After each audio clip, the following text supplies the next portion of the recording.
신앙 고백 드리시겠습니다. 전능하사 전지를 만드신 하나님 아버지를 내가 믿사오며 그 외아들 우리 주 예수 그리스도를 믿사오니 이는 성령으로 잉태하사 동정녀 마리아에게서 나시고 본디오 빌라도에게 고난을 받으사 십자가에 못 박혀 죽으시고 장사한 지 사흘 만에 죽은 자 가운데서 다시 살아나시며 하늘에 오르사 전능하신 하나님 우편에 앉아 계시다가 주로서 산 자와 죽은 자를 심판하러 오시리라. 성령을 믿사오며 거룩한 공효와 성도가 서로 교통하는 것과 죄를 사해 주시는 것과 몸이 다시 사는 것과 영원히 사는 것을 믿사옵나이다. 아멘. 찬송가 438장 찬양 드리겠습니다. 438장입니다.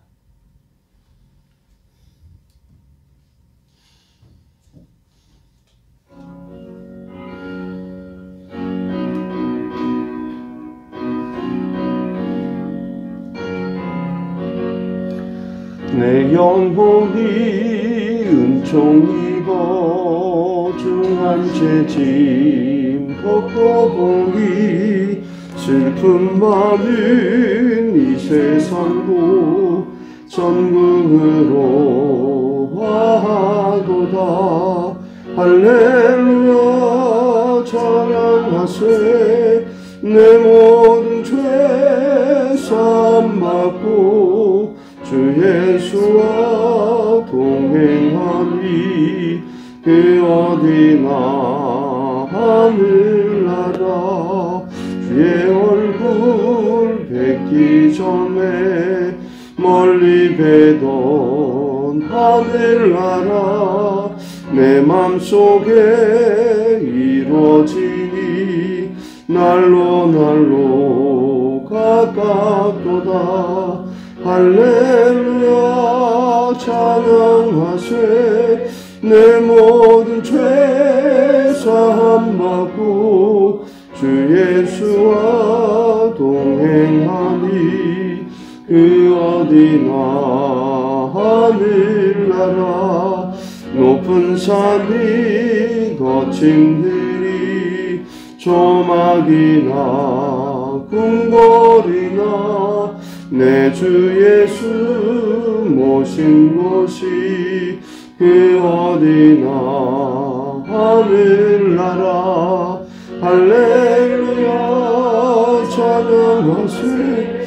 내 모든 죄 사함받고 주 예수와 동행하니 그 어디나 하늘나라. 아멘. 하나님 말씀은 사도행전 10장 14절 15절 말씀 보시겠습니다.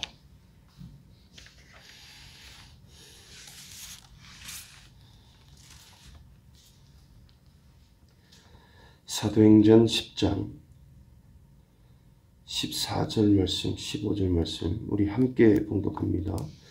베드로가 이르되 주여 그럴 수 없나이다. 속되고 깨끗하지 아니한 것을 내가 결코 먹지 아니하였나이다 한데 또 두 번째 소리가 있으되 하나님께서 깨끗하게 하신 것을 내가 속되다 하지 말라 하더라. 아멘. 1999년도에 중미 온두라스에서 에스테반이라고 하는 한 선교사가 선교지 마을의 두 가문이 수십 년간을 싸우면서 세상에 서로 80명이나 죽인 이 사실을 알고 원인을 한번 추적해 봤다고 합니다. 근데 1960년대까지는 사이가 좋았는데 그러던 어느 날 두 가문이요 닭을 가지고 닭싸움을 하다가 한 마리가 죽었대요. 그 후로 두 가문은 원수가 되었고요. 자손들은 조상들이 왜 서로 미워하는지도 모른 채 그냥 미워하고 평생 원수가 되어서 결국에는 점차 싸움이 커지면서 나중에는 서로 죽이는 지경에 이르렀다는 거예요. 이 닭 한 마리 때문에. 이 무작정 상대를 증오하는 이 편견, 이 미혹이요, 얼마나 무서운지 몰라요. 그 결과는요, 늘 비극적입니다. 예를 들어서 시어머니에게 시집살이를 당한 이 며느리가 자녀에게 그 말을 하면서, 여러분 한번 생각해 보세요. 살을 붙여서, 덧붙여서 말을 한다라면은, 이 할머니가 손자를 끔찍히 사랑해도요, 손자는 할머니를 미워할 수도 있죠. 없는 말을 붙여서 이야기하면 그럴 수도 있잖아요. 편견이 생기는 겁니다. 이런 편견으로 연산군이 생겨나고요. 비극적인 일이 생기면서 결국 자신도 하나님의 은혜에서 끊어지는 거, 멀어지는 거예요. 그러니까 본문은 이 편견을 치유하도록 하나님이 인간의 시야가 아니라 하나님의 시선으로 보라는 말씀을 하고 있는 거예요. 고정관점을 가지고 편견을 가지고 사람의 지식과 경험을 가지고 보지 말고 하나님의 시선으로, 하나님의 눈으로 보라는 거예요. 고넬료가 욥바에 있는 이 베드로를 청하려고 사람들을 보낸 다음 날요, 그들이 욥바 성에 가까이 갔을 때 마침 베드로가 지붕 위에 올라가서 기도하고 있었습니다. 그 시각은 오늘날로 이야기하면 한 정오인 제6시였는데, 그러니까 베드로가 시장해서 먹자고 해서 사람들이 준비할 때요, 베드로가 환상 중에 하늘에서 이 하늘문이 열리면서 한 그릇이 내려오는 것을 보았는데, 그것은 큰 보자기에 이 보자기 같았고 네 귀를 메어서 땅에 들여온 상태였다라고 10절, 11절 말씀 우리가 읽지 않았지만 그렇게 표현하고 있습니다. 그러니까 그 보자기 같은 그릇 안에는 유대인들이 부정하게 여기는 땅에 있는 각종 네 발 가진 짐승과 기는 것과 공중에 나는 것들이 있었다라고 12절 말씀에 말씀하고 있어요. 그때 베드로야 일어나 잡아먹으라 라는 하나님의 음성이 들렸어요. 그러니까 베드로가 이렇게 대답합니다. 주여, 그럴 수 없습니다. 아니 어떻게 속되고 깨끗하지 않은 것을 제가 결코 먹을 수 없습니다. 안 먹습니다. 두 번째 또 소리가 났습니다. 하나님께서 깨끗하게 하신 것을 내가 속되다 하지 말라.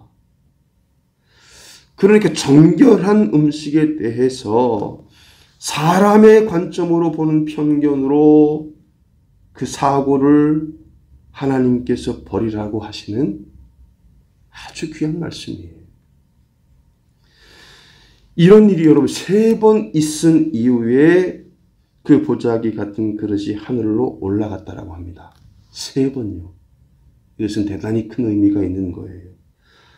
이것은요, 편견을 깨뜨리기 어렵다는 사실과 동시에 하나님은 편견을 깨뜨리기 원하신다는 사실을 보여주시는 거예요. 베드로가 가지고 있는, 그러니까 유대인들이 먹는 음식은 부정하다라는 그 편견을 하나님께서 깨시는 거예요. 내가 깨끗하게 했는데 내가 왜 부정하다라고 이야기하냐는 거예요.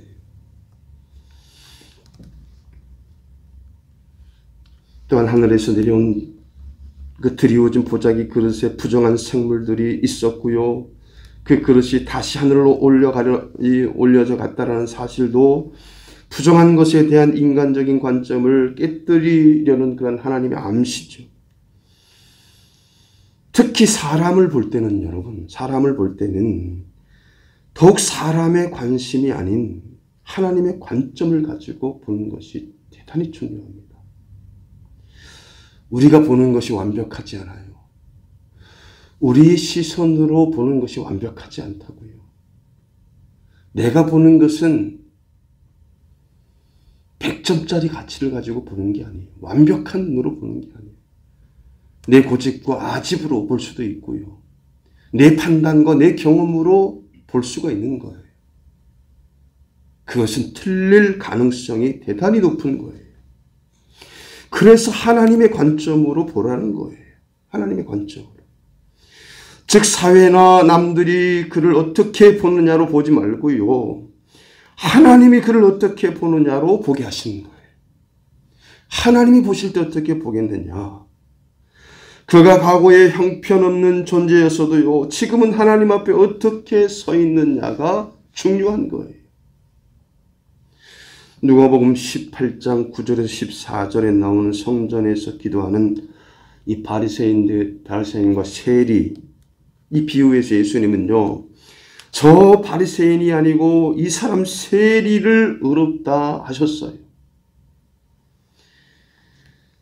그 말씀은요, 예수님의 마음이 세리 편에 있었음을 암시하는 거죠. 예수님은 편견의 가해자인 바리새인 편이 아닌 편견의 피해자인 세리 편에 마음을 주셨다는 거예요. 그러므로 예수님의 삶과 가르침을 따라서 하나님께서 살게 하시면서요. 편견의 가해자 편이 아닌 편견의 피해자 편에 하나님께서 서게 하신 것입니다.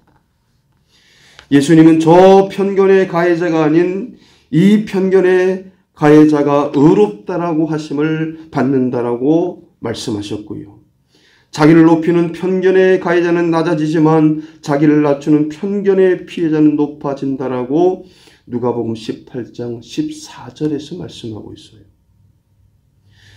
여러분, 현대 사회에서는 이 편견의 피해자를 배려하는 감수성이 강조되기 때문에 예수님의 가르침이 자연스럽게 받아들여졌지만요. 이 힘이 강조되었던 고대 문화 그 상황에서는요. 배타적인 당시 유대 문화에서는 상상을 초월하는 혁신적인 가르침이었어요. 이 유대인들이야말로 편견에 가득했던 사람들이에요. 하나님이라는 이름을 앞세워서요. 자기들이 원하는 대로 보았다라는 거예요. 하나님의 시선은 안중에도 없어요. 편견은 사람을 존엄한 하나님의 형상으로 보지 않는 것이기 때문에요. 하나님께 짓는 치명적인 죄가 될 수 있어요.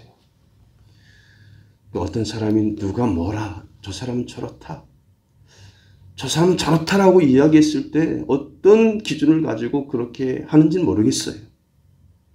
그러나 완벽한 것이 아니에요. 동조할 이유가 없어요. 불의한 사회적 시선에 빠져서요 남을 깎아내리고 나를 높이려는 편견, 이 본능을 극복하는 거예요. 그런 편견이 우리에게 있어요. 남을 한없이 깎아내리고 나를 높이려는 편견의 이 본능이 있다고요. 사도 바울은 그리스도께서 우리를 받아서 하나님께 영광을 돌리심과 같이 너희도 서로 받으라 라고 말씀하고 있어요. 여러분, 하나님은 내가 깨끗하고 신실해서 받아주기보다요. 죄 가운데 있고 생각과 행동이 삐뚤어졌어도 받아주시는 거예요. 얼마나 중요한 말씀입니까? 편견에 사로잡혀서 내가 원하고 내 마음이 감동이 되고 내가 허락하면 받는 것이 아니라 하나님께서 받으셨기 때문에 나도 아무런 조건 없이 받는다는 거예요. 교회가 그런 것입니다. 교회가 무슨 백전짜리 의인의 삶을 살아서 올 수 있는 곳입니까? 아니면 죄 없는 자가 오는 곳입니까? 교회는 아무나 오는 것이, 편견을 내려놓고 아무나 오는 것이. 그런 하나님의 마음을 가지고요. 우리가 가지고 있는 편견도 하나님께서 내려놓게 하십니다. 그거 정확하지 않아요. 그것 때문에 오히려 하나님과 사이가 멀어질 수 있는 거예요. 저 사람은 나쁜 사람이야. 왜 나쁜 사람입니까? 그 사람도 하나님이 창조하신 하나님의 형상을 가지고 있는 사람인데 왜 하나님의 시선으로 보지 않고 왜 우리의 시선으로 보고 우리가 판단하고 우리가 가슴 아프고 왜 우리가 무너져야 합니까? 그것은 우리의 편견을 가지고 보기 때문인 거예요. 하나님께서는 편견을 잘 버리게 하십니다. 편견 버리게 하시고 하나님의 은혜와 축복이 속히 따를 수 있는 비결은 편견을 버리고 하나님의 시선으로 보게 하시는 거예요. 가정에서도 여러분 하나님의 시선을 회복하시고 내 남편은 이렇다, 내 자식들은 이렇다, 이렇게 편견을 가지고 보지 마시고 교회 안에서도 마찬가지입니다. 나라와 민족도 마찬가지입니다. 우리가 가지고 있는 편견을 버리고 하나님의 시선을 가지고 보게 하심으로 하나님께서 은혜와 축복을 오늘도 우리에게 주신다는 사실입니다. 기도하시겠습니다. 하나님 고맙고 감사합니다. 하나님의 시선을 가지고 보게 하시니 감사합니다. 우리가 가지고 있는 이 편견이 도대체 어디에서 온 겁니까? 하나님은 부정하지 않다라고 말씀하고 있는데 내가 부정하다라고 정리하고 내가 그렇게 생각해서 내가 판단하고 내가 싫어하고 하나님 우리가 가지고 있는 잘못된 편견을 내려놓고 하나님의 시선을 가지고 하나님의 눈으로 볼 수 있는 하나님 은혜로운 우리 은석교 모든 지체들을 되게 하십니다. 하나님 오늘도 귀한 하루 허락하셨습니다. 오늘도 정직하고 성실하게 이 하루를 살게 하십니다. 오늘도 내 인생 가운데 최고의 날로 삼으셨습니다. 최고로 기쁘고 행복한 날로 살게 하십니다. 오늘도 우리 환우들에게 하나님 함께 하시고 놀라운 치유의 역사가 나타날 수 있도록 기적이 일어날 수 있도록 하나님 인도해 주옵소서. 오늘도 현장에서 할아버지의 줌 영상을 통해서 이 새벽을 깨우며 하루 첫 시간을 하나님 앞에 드리며 기도하는 우리의 기도에 하나님 응답하여 주옵소서. 예수님의 이름으로 간절히 기도합니다. 아멘. 하늘에 계신 우리 아버지여, 이름이 거룩히 여김을 받으시오며 나라의 임하옵시며 뜻이 하늘에서 이룬 것 같이 땅에서도 이루어지리이다. 오늘날 우리에게 일용할 양식을 주옵시고 우리가 우리에게 죄 지은 자를 사하여 준 것 같이 우리 죄를 사하여 주옵시고 우리를 시험에 들게 하지 마옵시고 다만 악에서 구하옵소서. 대개 나라와 권세와 영광이 아버지께 영원히 있사옵나이다. 아멘.